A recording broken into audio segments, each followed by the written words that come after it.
Welcome, everyone. Welcome to day 13 of our 30-day personal brand growth plan. So we're looking at specifically action step number 3 within the Brand Yourself the Expert training program, define your signature product. So as we're moving forward, you'll see that there's 3 stages: Brand Yourself Action Plan, Brand Yourself the Expert, Brand Yourself the Authority. And so we're right in the middle now. We're looking at day 13. So action step number 3, define your signature product. Like I said, it's contained within the Brand Yourself the Expert training program.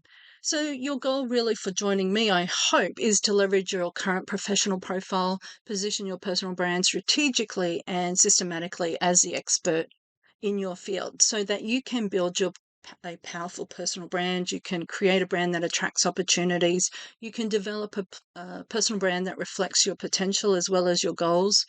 Differentiate your brand yourself as the expert in your field or marketplace. So you might be wondering who I am. I hope that you're joining me, and if you want to catch some of the replays, feel free to go backwards and watch them, or you can go to Facebook and join our Facebook group, JumptheQ.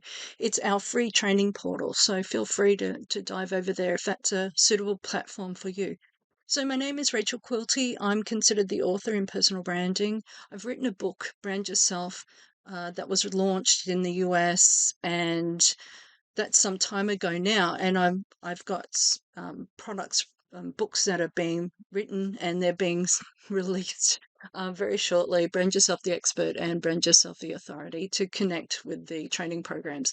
And so I more recently qualified as a director, filmmaker, video editor, all those good things that go with creating films and short films and documentaries.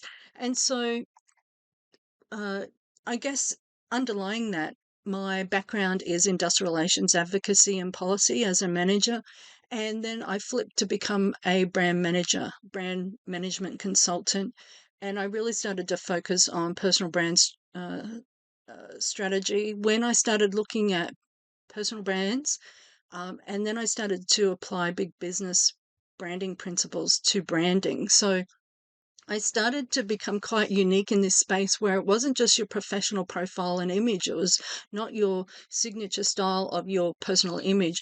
I was actually looking at the back end of that product and going, how are they building out this empire? And so I was able to look at some of the strategies that they were applying from their big business kind of backgrounds and knowledge, and applying that to personal branding. So it gave me a lot of opportunities. I launched in the US, spoke in the US, spoke on Voice America, had a great deal of opportunity, sold from stage, clients and students globally now as a result. So personal branding is a prerequisite to success. If there's one thing that I want you to get from this training, it's that prerequisite to success is personal branding. So my mission really is to assist you strategically and systematically build your professional profile to enable you to leverage your personal brand and position yourself as the authority in the marketplace or field. So today we're kind of looking at how we go about building this brand empire, and to increase your brand name awareness, gain momentum around your personal brand and your professional success. It really does require you to work backwards. And so oh my goodness, why have I included all these hard words to say, because they're not coming out of my mouth this morning. So an icon is a symbol on the monitor used to signify a command file or record. By extension, icon is also used, particularly in modern popular culture, in the general sense of symbol. A name, a face, a picture, edifice, or even a person readily recognized as having some well-known significance or embodying certain qualities. So that's just taken from Wikipedia. And you can see here we kind of have icons. The icon, which is just that image that means something to us. It's a command. And so to be honest, ultimately that's exactly what you want to become, this representation that actually commands action. And so we also want to recognize that there are some really iconic products that we see, and maybe not so much now. The iPod, when it first arrived on the market, it was so disruptive. It was absolutely unheard of. It was kind of so significant, and obviously that's been literally captured by the iPhone now. We had Coca-Cola, the Coca-Cola design of the bottles. We have the mini mokes. We have the Havanas, the flip-flops, or the thongs, we call them in Australia. So as I've been working through this, I'm realizing that there's brands and products in Europe and US and Australia that, I'm talking about ones that I may know a little bit more of, or maybe a little bit more popular in the US as well. So excuse me if it doesn't completely, but you'll know there's a brand that's similar. So really the idea around an iconic brand is it's something that we measure everything else from. So when we start talking about premium pricing, and we talk about some of the research where we can literally premium price a product as we become better branded, or if we come out of the gates as a premium branded product, then we can, charge higher. So that's what you want to be thinking about. And I'm not going to read all that, just to say that really it's by what we're judged. We're looking at iconic brands and how we might be comparing ourselves to them, and what kind of benchmarks we need to be looking at. And so I've listed, there is absolutely hundreds of iconic brands now. Uh, I'm going to talk about a few of them, but we think about Levi, Burberry, Walt Disney, Zara, Walmart, NBA, McDonald's, Monster Energy, Red Bull, Victoria's Secrets, Converse, Nike, Starbucks in the US, NTV, Coca-Cola. There's so many big brands, and in this session, I'm looking at the product because we're going to be building out a business model around what are we going to do to capture your expertise? What is a product that you're going to be developing that shares that expertise? I mean, the product may be speaking, it may be a YouTube channel, it may be a podcast. However, if we look at what the iconic products are, because we literally litter our training with personal branding, but in this stage we're developing an iconic product. So we want you to be able to check the list, like the checklist, and go through and tick it off and say, okay, we're kind of really developing an iconic product that meets or matches or is congruent with what we know is um, kind of the features of an iconic product. So we look at specialization. Does it identify your specialty? Is there a message to market match? Is there an appropriate medium? We look at leadership. Does the message reinforce your position as an authority in your field? We look at its attributes, medium, communication, uh, channel. Is it consistent with your brand and for your brand? We look at the distinctiveness. Does a message highlight or portray the distinctive flavor of your brand? We consider visibility. Is your message visual to your target audience? Is it consistent? Is your branding being seen consistently by your target audience? Is it building relationships? Does your message and your medium enter the conversation in your target market's heads? Are you building rapport with your message?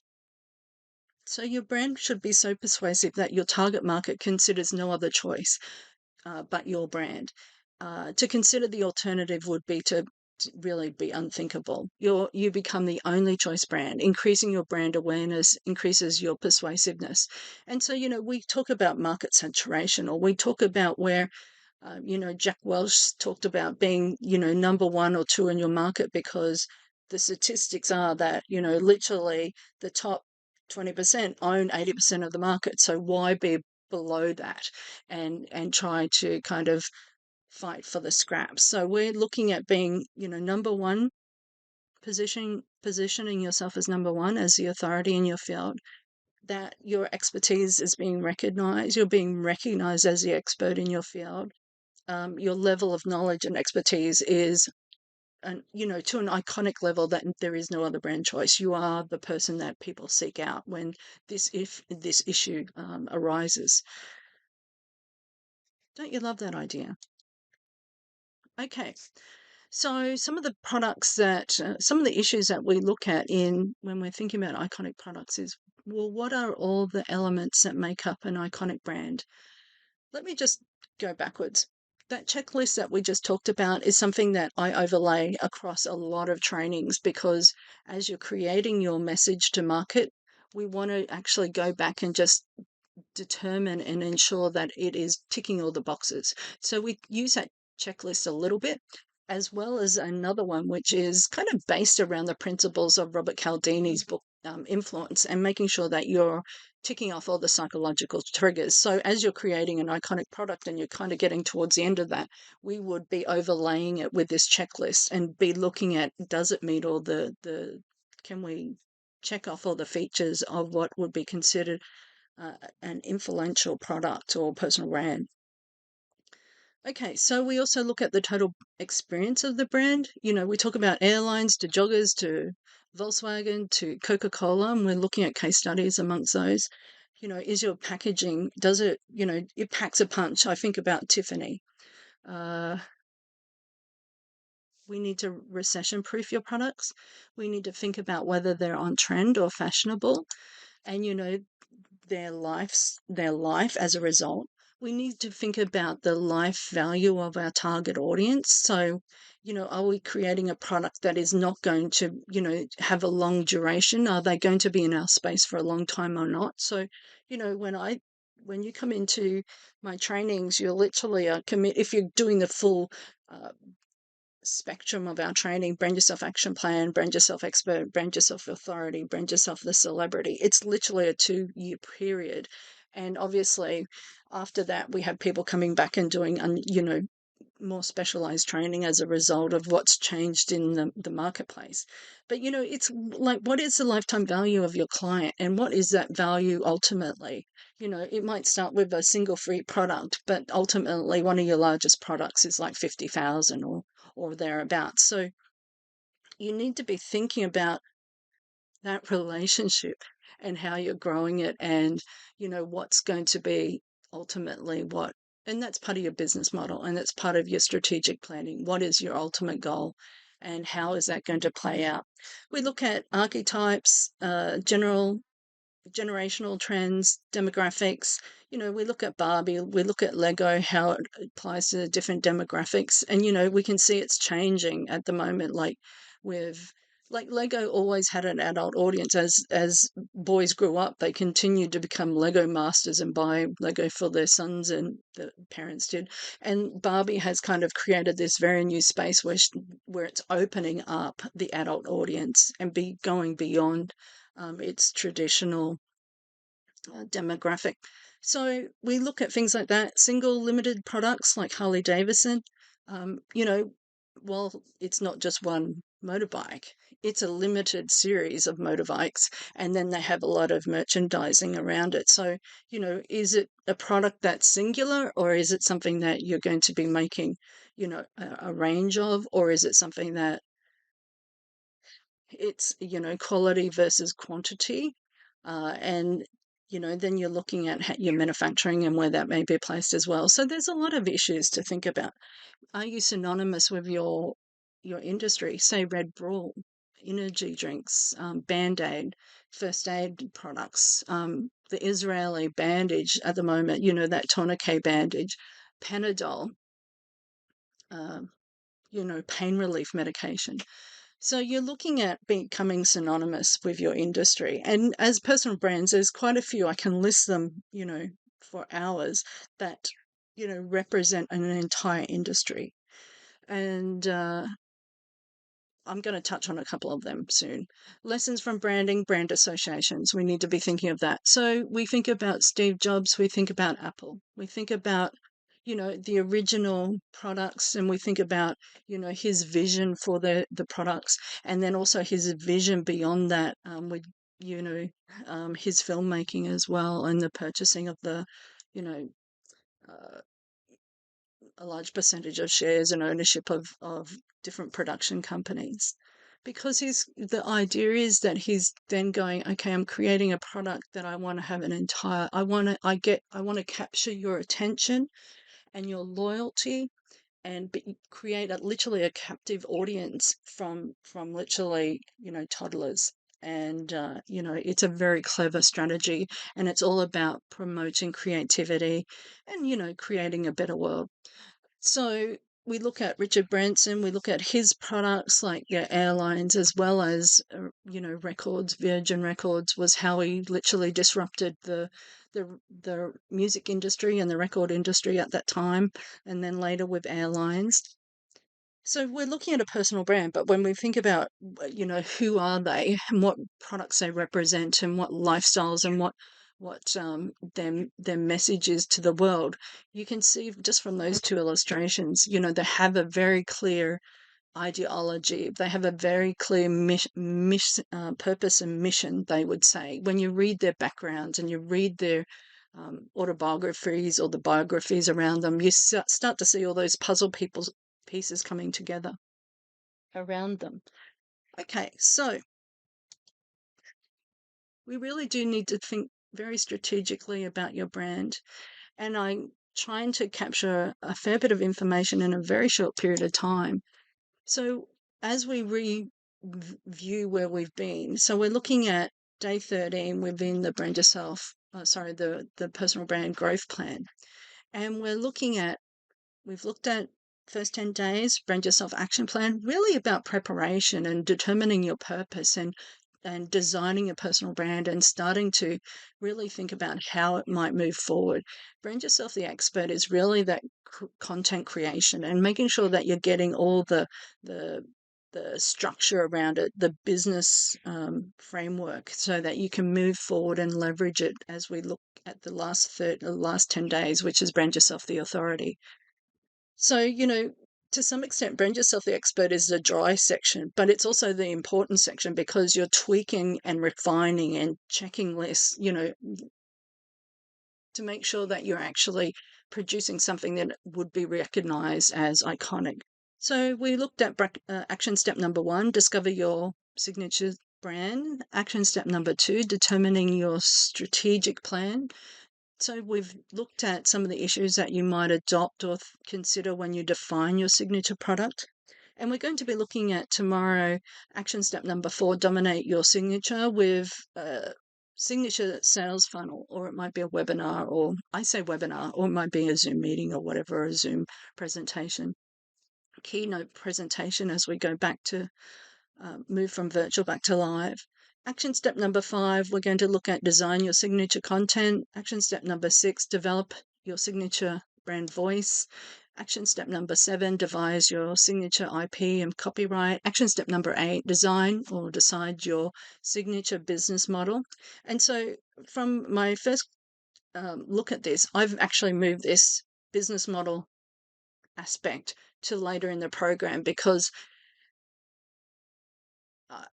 I realized that people weren't thinking big enough until we had done a lot of the education. And so we now put it towards the end. So people are thinking much bigger and much clearer, and they've got some clarity about where they want to go. So the business model move. Action step number 9, deploy your signature series. Action step number 10, look at delivering your signature brand communication plan. And like I said, you need to be doing this very strategically from day one, or if you've got an opportunity to reassess your existing brand or rebadge or re-engineer, really important that you do that. And what I can tell you is it's very helpful, and it creates a lot of momentum and when you get a lot of exposure, you can start to be identified from your branding very quickly. So head over to Brand Yourself Blueprint so that you can grab the free resources that are available. Brand Yourself Blueprint, it's an ebook as well as a work journal. If you're printing off a document or you're doing a copy and paste, then grab the contents of the work journal and start completing that. And the reason I really encourage everyone to do that is because it is a prerequisite for all our clients and students. It gives you an indication of what to expect from us and what type of homework you're going to have. And we, as a result, we get a high level of commitment to those people that come into our programs. And we also have literally 100% completion rate compared to other training organizations or training providers or training coaches or businesses where they might have 10%. We literally have 100%. We have everyone complete. But that's because we engage and get a commitment right up front. And so our introduction is really focused around where you're headed. And this is why this free resource is so important. We want you to complete it because you're going to need to understand what we expect of you and what kind of work you're going to be doing around your personal brand. So if you have any questions, send them to rachel@rachelquilty.com or info@jumptheq.com.au in the Oz. If you're on your socials, please feel free to leave a message. Facebook, Instagram, Twitter, you name it. Okay, so that's the resource. Brand yourself the blueprint, and you'll see there it's got name your price on it because we're talking about creating your ideal brand where you can premium price yourself and become recognized as the authority in your marketplace. So with that, I'll say goodbye and I'll talk to you tomorrow. Thanks, everyone.